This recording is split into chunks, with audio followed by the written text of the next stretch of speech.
The ROG Azoth. It's what the die-hard keyboard enthusiasts have been waiting for. A custom DIY mechanical keyboard that allows you to not only swap out the keycaps, but the switches as well. And it has everything you need for you to disassemble and to lubricate them. Man, this is chunky.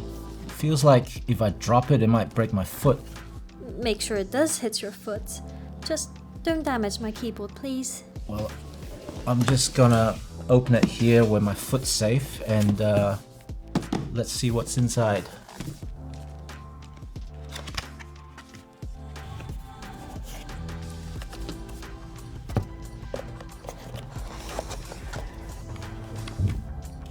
Here you've got the ROG Azoth gaming keyboard with a 75% layout. 75, yes.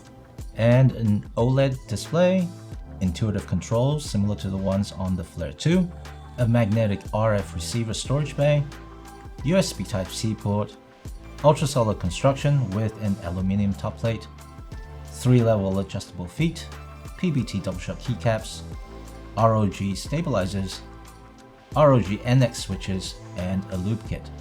There's a separate video guide on how to lube the switches. Check out the link below in the descriptions. By looking at all the extras inside the box, it's clear that this is far from an ordinary gaming keyboard, nor is it a typical DIY mechanical keyboard, but somewhere in between.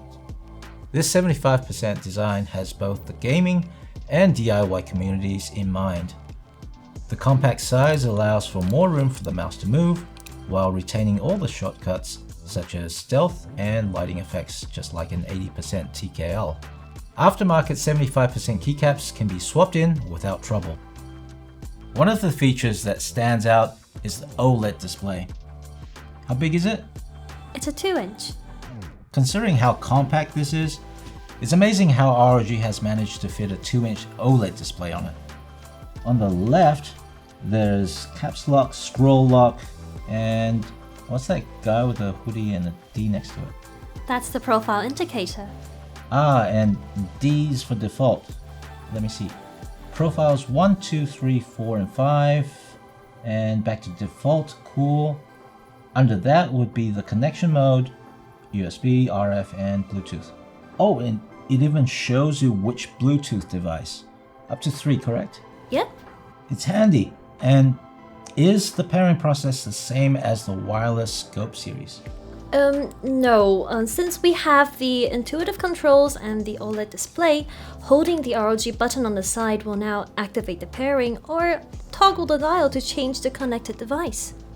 At the bottom it says PC, which I noticed this as soon as I picked it up. Look over here and here.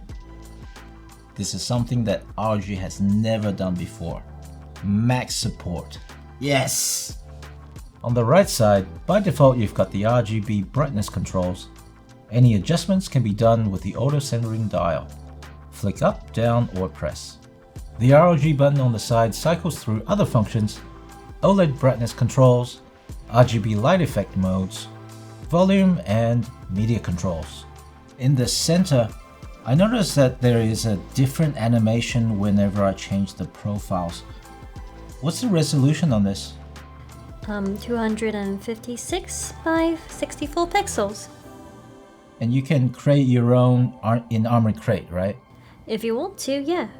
At this resolution, the animations or text can be more detailed compared to Anime Matrix.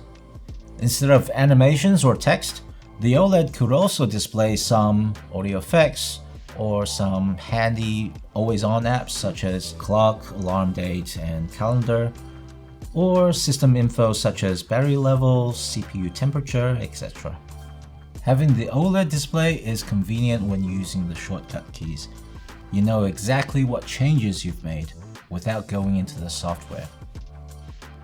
The durable PBT keycaps are mid-height with shorter stems to reduce wobble, and double-shot molded for the backlight. All the ROG NX switches underneath are swappable. A fancy metal switch remover is included in the box. Generally, for large keys, you can only choose between CoStar and Cherry stabilizers, but there is always a trade-off. The ROG Azoth features ROG stabilizers, which are easy to mount with reduced wobble, like cherry stabilizers. At the same time, fast keystrokes with less friction, like Co-Star stabilizers. You mentioned that the stabilizers can be swapped out. Yeah, if you want, you can switch to cherry. For even smoother keystrokes and less noise, each the NX switch stem, base housing, and stabilizer are all pre-lubed. The pursuit of perfect acoustics and feel doesn't stop there. I've seen the triple layer dampening construction inside, and it's no wonder that this feels and sounds so premium. Can you elaborate on the different layers in more detail? Sure. Beneath the metal top frame, we have a silicone gasket providing a cushioned feel. And below that, we have a 3.5mm silicone pad absorbing noise. And then we have yet another layer of boron foam to further reduce vibrations and sound. And at the bottom, we have a silicone foam lined base which eliminates echoes. And below that? Well, you've got another layer right there. Okay, good. Are you sure you couldn't fit another layer in there somehow? Here's what you'd expect to hear.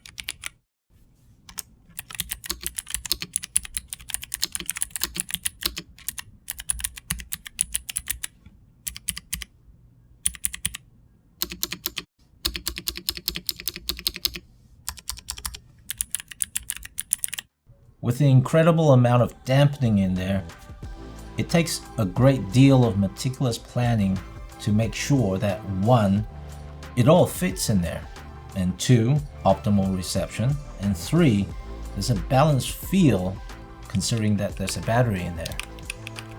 I know it's tri-mode, which means you can connect it via USB, RF 2.4 GHz, and Bluetooth. Can you explain a little bit more in detail about how the RF is implemented? Well, sure. So this features the ROG SpeedNova wireless technology, which offers ultra-low latency, reliable connection, and optimized power efficiency. The antenna is located near the F4 key. Yes, over there. It's for better reception. How about the battery life? Well, the ROG Azoth can last for up to over 2,000 hours when connected. What, 2,000? Yes, you heard that right, 2,000 hours when connected via RF. And as for Bluetooth, well, let's just say we've been experiencing some unexpected difficulties. You see, we've been testing this out for over 2 months now, and the battery just simply won't run out. Oh. We'll let you know the results when we have them. I like those kind of difficulties. Yeah. And why does it feel so perfectly balanced? Okay, so we were able to place the battery in the center near the top, so no extra weight are required to counteract. Nice. So, is the ROG Azoth the gaming keyboard that you've been waiting for? Let us know in the comments. Until next time, this is Andrew.